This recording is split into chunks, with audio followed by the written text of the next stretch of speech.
أمري واحلل عقدة من لساني يفقهوا قولي رب زدني علما اللهم صل على سيدنا ومولانا محمد وعلى آل سيدنا ومولانا محمد وبارك وسلم عليه. أعوذ بالله من الشيطان الرجيم. بسم الله الرحمن الرحيم. لله ما في السماوات وما في الأرض وإن تبدوا ما في أنفسكم أو تخفوه يحاسبكم به الله ويغفر لمن يشاء ويعذب من يشاء والله على كل شيء قدير. سورۃ البقرہ کا آخری رکوع ہے، رکوع نمبر 40 ہے. اس کا ماقبل کے ساتھ ربط بالکل قریبی ربط ہے. واللہ بما تعملون علیم. وسعت علم باری تعالی تھا اور واللہ بما تعملون علیم کے ضمن میں مجازات اعمال کی طرف اشارہ تھا. جب ایک آدمی کسی کو دھمکی دیتا ہے نا، استاد شاگرد کو، باپ بیٹے کو، افسر ماتحت کو، اور یوں کہتا ہے کہ جو کو تو کر رہا ہے میں جان رہا ہوں، تو اس کا مطلب خبر دینا صرف نہیں ہوتا کہ جو کو تو کر رہا ہے میں جان رہا ہوں، بلکہ دھمکی ہوتی ہے کہ تجھے بدلہ دوں گا. اچھا کام کر رہا ہے تو اچھائی کا بدلہ ہوگا، برا کام کر رہا ہے تو سزا ہوگی. واللہ بما تعملون علیم میں جہاں وسعت علم باری تعالی ہے وہاں مجازات اعمال بھی ہے. یہ پچھلے رکوع کے آخر میں. اب اس رکوع کے اول میں پھر وہی مضمون ہے، مالکیت باری تعالی، للہ ما فی السماوات و ما فی الارض، اور اس میں مجازات اعمال بھی ہے. ان تبدوا ما فی انفسکم و تخفوه یحاسبکم بہ اللہ، اور وسعت علم باری تعالی بھی ہے اور قدرت باری تعالی بھی ہے. واللہ علی کل شیء قدیر. ایک اور انداز سے بھی رب بتانا چاہتا ہوں. یہ بالکل سورۃ البقرہ کا آخری رکوع ہے. اس کا جیسے ماقبل والے رکوع کے ساتھ ربط ہے، اسی طرح بالکل سورت کے اول کے ساتھ بھی ربط ہے. سورت کے اول میں اصول توحید کا بیان تھا. یا ایھا الناس اعبدوا ربکم.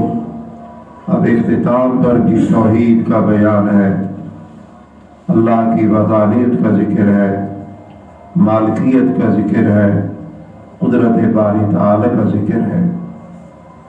اسی طرح سورت کے اول میں اوصاف متقین کا ذکر تھا. ھدی للمتقین الذین یؤمنون بالغیب ویقیمون الصلاۃ ومما رزقناہم ینفقون. اس سورت کے آخر میں بھی پھر اوصاف مومنون کا ذکر ہے. آمن الرسول بما انزل الیہ من ربہ والمؤمنون كل آمن بالله وملائكته وكتبه ورسله لا نفرق بين أحد من رسله وقالوا سمعنا وأطعنا. ایک اور ربط بھی بتانا چاہتا ہوں. پچھلے رکوع کے آخر میں تھا وَلْيَتَّقِ اللَّهَ رَبَّهُ. اللہ سے ڈرو جو تمہارا رب ہے. مضمون تو تھا لین دین کرنے والوں کے لیے، لیکن یہی حکم ہر ایک کو ہے، تقوی من اللہ کا التزام. تو تقوی کا حکم تھا. للہ ما فی السماوات کے ساتھ یہی بات آ رہی ہے. یحاسبکم بہ اللہ، کیوں ڈرو کہ تمہارا حساب ہوگا. ان تردو ما فی انفسکم و تخفوہ، ہر چیز کا تم سے حساب ہوگا. پھر مرضی میرے خدا کی، یغفر لمن یشاء ویعذب من یشاء واللہ علی کل شیء قدیر. متعدد طریق پر ربط بتا دیا گیا ہے. رکوع نمبر 40 کا موضوع دو چیزیں ہیں: دلائل عقلی سے توحید باری تعالیٰ کا اثبات، دلائل عقلی سے توحید باری تعالیٰ کا اثبات، اور اوصاف مؤمنین. خلاصہ رکوع کا آیات کے تحت جو مضامین آئیں گے وہاں سے اخذ کیا جا سکتا ہے. شروع کر رہا ہوں میں رکوع کو: للہ ما فی السماوات و ما فی الارض. پہلے وسعت علم باری تعالیٰ، مجازات اعمال. اب حصر المالکیت باری تعالیٰ. للہ، اللہ کے لیے ہے وہ چیز جو آسمانوں میں ہے اور جو کچھ زمین میں ہے. ملک اللہ کا ہے، قدرت اللہ کی ہے، تسلط اللہ کا ہے، اختیارات سارے اللہ کے ہیں. وَإِن تُبْدُوا مَا فِي أَنفُسِكُمْ أَوْ تُخْفُوهُ يُحَاسِبْكُم بِهِ اللَّهُ. یہ قاعدہ کلیہ اللہ نے بیان کیا ہے. اس میں وسعت علم باری تعالی بھی ہے، مجازات اعمال بھی ہے. وَإِن تُبْدُوا مَا فِي أَنفُسِكُمْ، اگر ظاہر کرو تم اس شے کو جو تمہارے نفسوں کے اندر ہے، اور تخفوہ، اس کو چھپاؤ، یحاسبکم بہ اللہ، تمہارے اس کے ساتھ اللہ حساب کرے گا. یہ مجازات اعمال ہے. فیغفر لمن یشاء، یہ وعدہ خدا بندی ہے، مختاریت باری تعالی ہے، مستحقین مغفرت کا بیان ہے. حساب تو لے گا، پھر کیا ہوگا؟ وَيَغْفِرُ لِمَن يَشَاءُ، بخش دے گا جن کو چاہے گا. وَيُعَذِّبُ مَن يَشَاءُ، یہ وعید خدا بندی ہے. وَيُعَذِّبُ مَن يَشَاءُ، عذاب دے گا جن کو چاہے گا. اب سوچنے کی بات ہے کہ حساب لے گا، بخش دے گا جن کو چاہے گا، عذاب دے گا جن کو چاہے گا. تو یہ کرنے والی ذات کیسی ہونی چاہیے؟ صاحب قدرت، طاقت والی ذات ایسے عمل کر سکتی ہے. تو اللہ نے اپنے لیے قدرت کا اثبات کر دیا ہے. واللہ علی کل شیء قدیر، اور اللہ تعالیٰ ہر شے پر قدرت رکھنے والے ہیں. جب یہ آیات آئی وَإِن تُبْدُوا مَا فِي أَنفُسِكُمْ وَتُخْفُوهُ يُحَاسِبْكُم بِهِ اللَّهُ، صحابہ گھبرا گئے. انسان جو بدن سے اعمال کرتا ہے وہ انسان کے بس میں ہے، انسان کے اختیار میں ہے، مرضی سے کرتا ہے، چھوڑتا ہے مرضی سے کرتا ہے. لہذا بدنی اعمال پر گرفت انسان کے عقل میں آتی ہے. انسان سمجھتا ہے کہ ہونی چاہیے کیونکہ ہم نے اپنے اختیار کے ساتھ کیے ہیں. لیکن جب یہ آیت آئی کہ اعمال قلوب کا بھی محاسبہ ہوگا، دل میں کوئی وسوسہ آتا ہے، دل میں کوئی خیال آتا ہے، نیکی کا آتا ہے یا برائی کا آتا ہے، تو قرآن نے کہا یحاسبکم بہ اللہ، اللہ حساب لے گا. صحابہ بڑے پریشان ہو گئے، گھبرا گئے، اللہ کے رسول کے پاس آ گئے، عرض کرنے لگے یہ کیا بات ہم دیکھیے جی ایک خواتین کے لیے چلایا تو پتہ نہیں ادھر سے ادھر آواز آ رہی ہے. یہ آواز تو اور طرح کی ہے. تو صحابہ نے عرض کیا اللہ کے رسول، اب تک تو جو احکام تھے وہ ہم اس میں بے بس نہیں تھے، اب دل کے خیالات پر گرفت، دل کے عزائم پر گرفت، یہ تو ہمارے بس میں نہیں ہے۔ ہم عمدن کسی شے کا خیال نہیں کرتے، لیکن آ جاتی ہے۔ اگر اس پر بھی حساب ہے، ہم تو نہیں بچیں گے، برباد ہو جائیں گے۔ اس سے ایک چیز بھی سوچو کہ صحابہ کو آخرت کا فکر کتنا تھا، خوف کتنا تھا، ڈر کتنا تھا۔ ہمارے سامنے کی آیت ہے، آخر ہم بھی اپنے آپ کو دیکھیں کیا اثر لیتے ہیں، لیتے ہیں کوئی اثر؟ لیتے ہیں کوئی اثر؟ ہوتا ہے کوئی اثر؟ ایسے لگتا ہے بس زبان پڑھ رہی ہے، کان سن رہے ہیں، کام چل رہا ہے، بس بچ رہے ہیں۔ وقت آئے گا دیکھا جائے گا، قبر میں دیکھا جائے گا، بس دیکھا جائے پر گزارا ہو رہا ہے، پتہ نہیں کیا دیکھا جائے گا۔ اللہ سمجھ دے۔ حضور کریم صلی اللہ علیہ وسلم نے صحابہ کی جب یہ بات سنی، آپ نے صحابہ کو کہا تمہارے ذمہ ہے کہ کہو سمعنا وأطعنا۔ تو صحابہ نبی کی بات کیسے نہ مانے؟ صحابہ نے مان لیا، کہنے لگے سمعنا وأطعنا، بس ہم نے سن لیا، اطاعت کر لی۔ یہ ہے صحابہ کا خاصہ۔ یہود کا کیا خاصہ تھا؟ سمعنا وعصینا۔ صحابہ کا کیا ہے؟ سمعنا وأطعنا، سن لیا اور مان لیا، مطیع بن گئے۔ حالانکہ یہ بات ایسی تھی جو ان کے بس میں نہیں تھی، لیکن تسلیم، سمعنا وأطعنا۔ صحابہ کا سمعنا وأطعنا کہنا اللہ کو اتنا پسند آیا کہ صحابہ کی اس کیفیت کو بھی اللہ نے نقل کر دیا، اور صحابہ کے سمعنا وأطعنا کی برکت سے اللہ نے قانون بھی بدل دیا۔ سبحان اللہ۔ یعنی دل کے خیالات کا وسوسہ، دل کے خیالات سے اللہ نے درگزر کرنے کا وعدہ کر دیا۔ لا یکلف اللہ نفسا الا وسعها کی آیت آ گئی، بلکہ یہاں تک اللہ نے رحمت کر دی کہ اگر دل میں خیالات آتے ہیں نیکی کے، بے شک انسان نیکی نہ کرے تو اس خیال پر بھی ثواب مل جاتا ہے۔ اگر بری کا خیال آئے لیکن عمل نہ کرے، لکھا بھی نہیں جاتا، گرفت نہیں کی جاتی، پھر اگر اس برائی کو چھوڑ دے پھر بھی ایک ثواب لکھ دیا جاتا ہے۔ سبحان اللہ۔ یہ قربانی کن کی ہے؟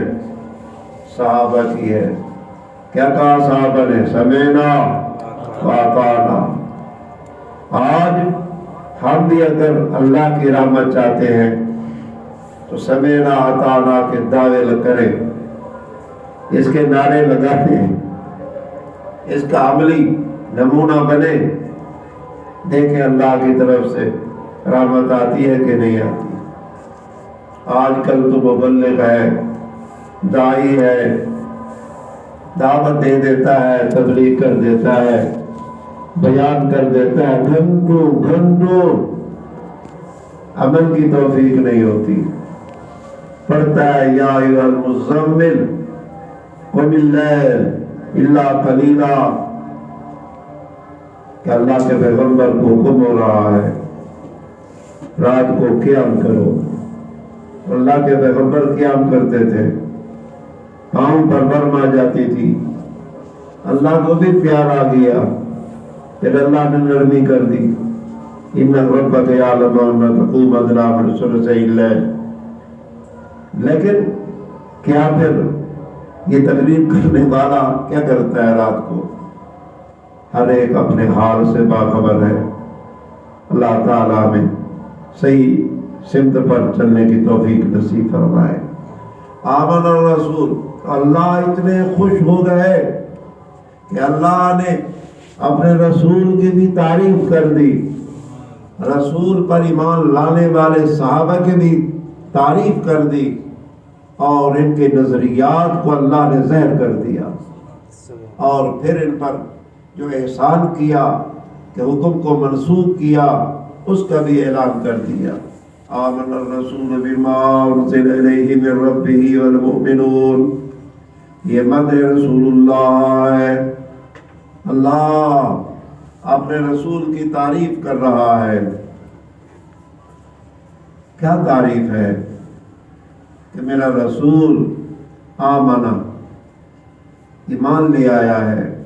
مدح رسول کس شے پر؟ بما انزل الیہ من ربہ، صداقت رسالت بھی ہے، صداقت قرآن بھی ہے۔ رسول کس پر ایمان لا چکا؟ ساتھ اس شے کے جو اس پر اتارا گیا اس کے رب کی طرف سے۔ یہ مدح رسول اللہ صلی اللہ علیہ وسلم ہے۔ اللہ کہہ دے کہ فلاں مومن ہے تو کیا شک ہو سکتا ہے؟ اب چلو والمومنون، یہ مدح مومنون ہے، مدح صحابہ ہے۔ رسول بھی ایمان لایا اس شے پر جو اس پر اتارا گیا، اور کون ایمان لائے؟ والمومنون۔ اور اس وقت مومنون کون تھے؟ صحابہ کرام تھے۔ والمومنون، اور ایمان لانے والے بھی ایمان لے آئے۔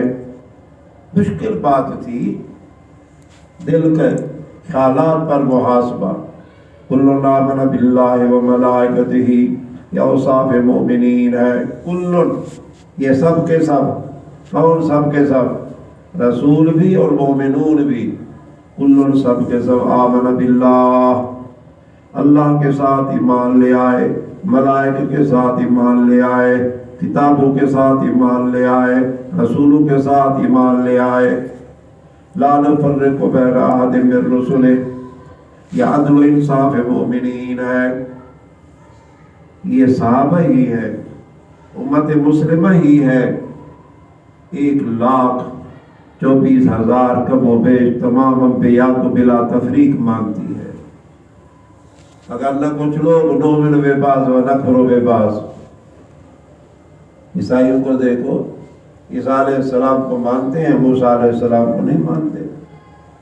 یہودی کو دیکھو، موسیٰ علیہ السلام کو مانتے، عیسیٰ علیہ السلام کو نہیں مانتے۔ ہم سب کو مانتے ہیں۔ یہی ایمان مفصل ہے۔ کل آمن باللہ وملائکتہ وکتبہ ورسلہ لا نفرق بین احد من رسلہ، یہ عدل و انصاف مومنین ہے۔ عدل و انصاف مومنین، مسلک مومنین ہے، مذہب مومنین ہے۔ لا نفرق بین احد من رسلہ، نہیں تفریق کرتے ہم درمیان کسی ایک کے ان کے رسولوں میں سے۔ یہ کون سی عدم تفریق ہے؟ ایمان کے اعتبار سے، تصدیق کے اعتبار سے، کہ آپ کسی کو مانے کسی کو نہ مانے، یوں لا نفرق۔ باقی درجات کے اعتبار سے، مراتب کے اعتبار سے وہ قائم ہے۔ تلک الرسل فضل بعضهم علی بعض وقالوا سمعنا واطعنا، یہ مسلک مومنین ہے، فدائیت مومنین ہے، مومنین کی قربانی ہے۔ نہیں عقل مان رہا، لیکن نبی نے کہہ دیا ہے آنکھو سمعنا واطعنا، وقالوا، یہ مسلک مومنین ہے، فدائیت مومنین ہے۔ کیا کہا انہوں نے؟ سمعنا، ہم نے سن لیا، واطعنا، ہم نے فرما برداری کر لی۔ اب مطالبہ مغفرت ہے، درخواست مغفرت ہے۔ اندازہ لگاؤ کس بات کی مغفرت مانگ رہے ہیں؟ کمال ایمان ہے، اللہ تعریفیں کر رہا ہے، اور یہ اپنے عجز کا اظہار کر رہے ہیں۔ اس سے بڑھ کر کیسی جماعت دنیا کے اندر آ سکتی ہے؟ وہ فلانت، یہ عجز مومنین ہے، مطالبہ مغفرت ہے، مفعول ہے، فعل معذوف ہے۔ اسألک غفرانک، اے اللہ ہم تجھ سے سوال کرتے ہیں تیری بخشش کا۔ غفرانک ربنا، ہم تو سے تیری بخشش مانگتے ہیں اے ہمارے رب، وإلیک المصیر، تذکیر بما بعد الموت ہے، یہ عقیدہ ہے عقیدہ۔ کہہ دوں بات، ایمان مفصل میں آمنت باللہ بھی ہے، ملائکہ بھی ہے، کتب ہی بھی ہے، رسل ہی بھی ہے، اور یوم الآخر بھی ہے، پہلے نہیں آئی اب آگئی وإلیک المصیر۔ وإلیک المصیر، تذکیر بما بعد الموت، اور تیری طرف لوٹنا ہے۔ لا یکلف اللہ نفسا، شفقت خدا بندی ہے، اللہ نے اعلان کر دیا، تکلیف ما لا یطاق کی نفی ہے، گویا کہ ما قبل میں جو حکم آیا تھا، دل کے خیالات، دل کے وساوس، دل میں اترنے والی باتیں، ان پر کوئی گرفت نہیں ہے، کوئی پکڑ نہیں ہے، معافی ہو گئی۔ لا یکلف اللہ نفسا، شفقت خدا بندی ہے، قانون الہی ہے، قانون الہی، اور کیا قانون ہے؟ تکلیف ما لا یطاق کی نفی ہے، لا یکلف اللہ نفسا الا وسعها، نہیں مکلف کرتا اللہ پاک کسی نفس کو مگر اس کی طاقت کے مطابق۔ لہا ما کسبت وعلیہا ما اکتسبت، اب مجازات اعمال کا قانون ہے، خیالات پر کوئی گرفت نہیں، وساوس پر کوئی گرفت نہیں، اب کسب پر ہوگا، جو انسان بدن سے عمل کرے گا۔ لہا ما کسبت، اس نفس کے نفع کے لیے ہر وہ شے جو اس نے کمائی، وعلیہا، اور اس پر ہے جو اس نے کسب کیا۔ لام نفع کے لیے، اعلیٰ ضرر کے لیے، نیکی کا جو کسب کیا ہے ان کا بدلہ ملے گا، برائیوں کا جو کسب کیا ہے ان کا بدلہ ملے گا۔ ربنا لا تؤاخذنا ان نسینا واخطانا، یہ مومنون کی ادعیہ ہے، ایمان لانے والوں کی دعائیں آ رہی ہے، اور کہہ دو امت محمدیہ کی خصوصیات ہیں، دل میں اللہ نے بات ڈال دی ہے، کر دو۔ صحابہ نے چاہا کیا تھا کہ دل کے خیالات ہمارے بس میں نہیں ہیں، اب اس پر گرفت ہو رہی ہے، ہم کیسے بچیں گے؟ اللہ تعالی نے نبی علیہ السلام نے کیا کہا؟ بس کہو سمعنا واطعنا، کہہ دیا، اللہ نے قانون بدل دیا۔ اب اللہ کی رحمت اتنی جوش میں آئی ہے کہ اس امت کے دل کے خیالات تو معاف کر ہی دیے، اس امت کے خطا اور نسیان بھی معاف کر دیے۔ سبحان، یہ امت اگر بھول کر چوک کر کوئی کام کرے گی کوئی گرفت نہیں ہوگی، کام کرے گی، کام سوچ و بچار کی بات نہیں، یہ امت کا خاصہ ہے کہ اب ہم اگر بھول کر کوئی عمل، اب رمضان ہے نا، روزہ ہے نا، کھا لو روزے کے اندر بھول کر، ٹوٹتا ہے، گناہ ہے؟ نہیں ہے۔ یہ رفع عن امتی الخطأ والنسیان، میری امت سے، صرف حضور کی امت سے بس سمجھ میں یہی آتا ہے کہ اس امت نے قربانی دی ہے۔ کون سی قربانی؟ سمعنا واطعنا والی۔ پہلی امتوں کے ساتھ یہ کیوں نہیں تھا؟ ان میں سمعنا اطعنا نہیں تھا، کیا تھا؟ سمعنا عصینا، سمعنا دنال عصینا، بےمانی نال کڑی گئی، ادھر سمعنا کے ساتھ اطعنا ہے۔ خصوصیت امت، خصوصیات امت محمدیہ، ربنا لا تؤاخذنا ان نسینا، خصوصیت نمبر 1، اے ہمارے رب، لا تؤاخذنا، نہ گرفت کر تو ہماری، ان نسینا، اگر ہم بھول جائیں، او اخطانا، یا ہم چوک جائیں۔ نسیان اور خطا میں تھوڑا سا فرق ہے، ایک مثال کے ساتھ سمجھا دیتا ہوں۔ آپ کو روزہ یاد نہیں، کھا لیا، یہ نسیان ہے۔ روزہ یاد ہے، منہ میں پانی پھر رہا تھا، ارادہ نہیں تھا اندر لے جانے کا، لیکن کچھ قطرات پیٹ میں چلے گئے، یہ خطا ہے۔ روزہ یاد ہے، آمدن نہیں لے گئے، کلی کر رہے تھے، پانی منہ میں ہے، بس توجہ نہیں ہوئی، کچھ قطرے نیچے چلے گئے، یہ خطا ہے، یہ بھول چوک، تو بھول بھی معاف، چوک بھی معاف۔ ربنا لا تؤاخذنا ان نسینا واخطانا، تجھی خصوصیت، ربنا ولا تحمل علينا اصرا كما حملته على الذين من قبلنا۔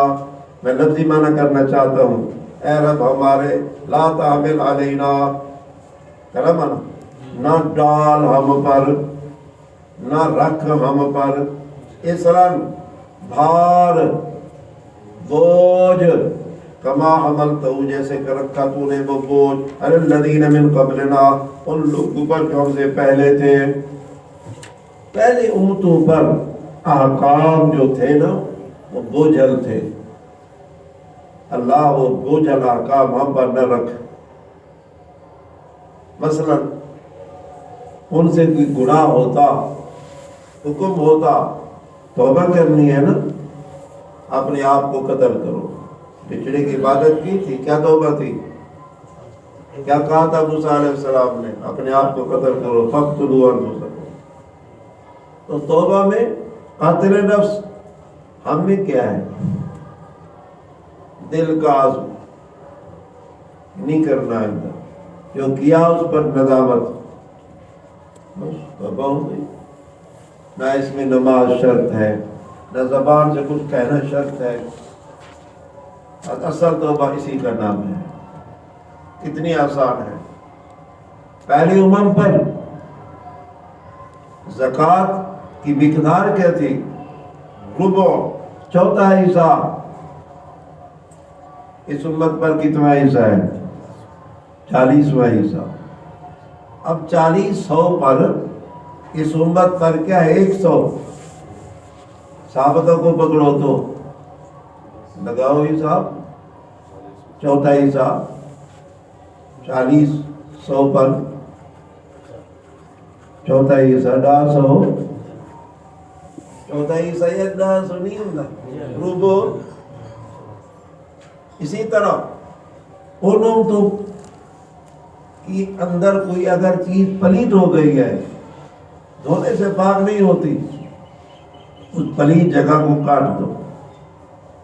اب تاکہ اگر چمڑے کا کوئی کپڑا پہنا ہوا ہے، چمڑے کا لباس پہنا ہوا ہے، اور وہ آپ کا لباس پلید ہو گیا ہے، اس کو کاٹ دو۔ باقی کچھ لوگ غلطی سے کہہ دیتے ہیں چمڑے کا بھی اگر چمڑا پلید ہو جائے تو اس کو بھی کاٹ دو، یہ نہیں تھا۔ چمڑے کا لباس اس کو کاٹنا ہے، یہ چمڑا نہیں کاٹنا۔ اگر یہ چمڑا کاٹنا ہے تو پھر خون نکلے گا، پھر پتہ نہیں کتنا کتنا کاٹتے رہو گے، کچھ بچے گا کیا؟ یہ جہالت ہے۔ تو بہرحال یہ ہے امم سابقہ پر اسر، تو اللہ نے اس امت کو معاف کر دیے ہے۔ خصوصیت نمبر 2۔ نمبر 3، ربنا ولا تحملنا ما لا طاقت لنا به، اے رب ہمارے، لا تحملنا کا منع کرو، نہ اٹھوا تو ہم سے ایسی ایسی چیزیں جن کی ہم کو طاقت نہ ہو، ایسی تکالیف، ایسی بلایا، ایسے مصائب، ایسی آفات جو ہم برداشت نہ کر سکیں، اللہ ایسی ہمیں نہ دے۔ امم سابقہ کو جب گرفت ہوتی تھی، زلزلے آ جاتے تھے، پہاڑ اللہ اوپر کر لیتا تھا، سٹا ہو تو۔ اب بتاؤ کبھی ہمارے ساتھ ایسے ہوا ہو؟ شکلیں تبدیل ہو جاتی تھی، بندر خنزیر بن جاتے تھے، اللہ نے ان تمام چیزوں سے درگزر کر دیا۔ حدیث میں آتا ہے جب مومن آدمی دعا مانگتا ہے کیا کہتا ہے؟ ربنا لا تؤاخذنا ان نسینا واخطانا۔ اللہ کہتے ہیں فعل تو کیا مطلب؟ میں نے کر دیا، دعا قبول ہوتی۔ پھر بندہ کہتا ہے ربنا ولا تحملنا ما لا طاقت لنا به، اللہ کیا کہتے ہیں؟ فعل تو میں نے کر دیا۔ اب دعا نمبر 4 آ رہی ہے، واعف عنا مطالبہ عفو، اے اللہ ہم سے درگزر فرما دے۔ پانچویں دعا وغفر لنا، ہمیں بخش دے۔ چھٹی دعا صرف بخش ہی نہ دے ورحمنا، یہ بخشے سے ایک اوپر درجہ ہے، ہم پر رحم فرما دے۔ انت مولانا، یہ سب کچھ خدا سے کیوں مانگا جا رہا ہے؟ سب کچھ خدا سے کیوں مانگا جا رہا ہے؟ مومن کا عقیدہ ہے ہمارا ایک مولا ہے۔ کون؟ صحابہ کا نظریہ ہمارا ایک مولا ہے۔ دنیا کے تو پتہ نہیں کتنے مولا ہیں، کتنے مشکل کشا بنا رکھے، بس زبان پر مولا مولا مولا مولا، ابھی نام لے لیتے ہیں، فلاں مولا فلاں مولا فلاں مولا فلاں مولا۔ ٹھیک ہے بھائی، مولا کے معنی متعدد ہیں، لوگ کچھ معنوں کے اعتبار سے غیر کو مولا کہا جا سکتا ہے، اس کا انکار نہیں، لیکن مولا بمعنی مددگار، مولا بمعنی متصرف الامور، با اختیار مالک، ایک ذات ہے، اللہ کی ذات ہے۔ انت مولانا، تصرف باری تعالی، مومنین کا نظریہ، تو ہمارا مولا ہے، تو ہمارا مددگار ہے۔ فانصرنا، فانصرنا، ہماری مدد فرما القوم الکافرین، کفر کرنے والی قوم پر۔ یہ ہماری دعا ہو رہی ہے، سب کہہ دو آمین۔ ہم نے اللہ سے مانگا واعف عنا، اللہ نے کہا فعل تو، ہم نے کہا ورحمنا، اللہ نے کہا فعل تو، ہم نے کہا فانصرنا علی القوم الکافرین، اللہ نے کہا ہم نے کر دیا۔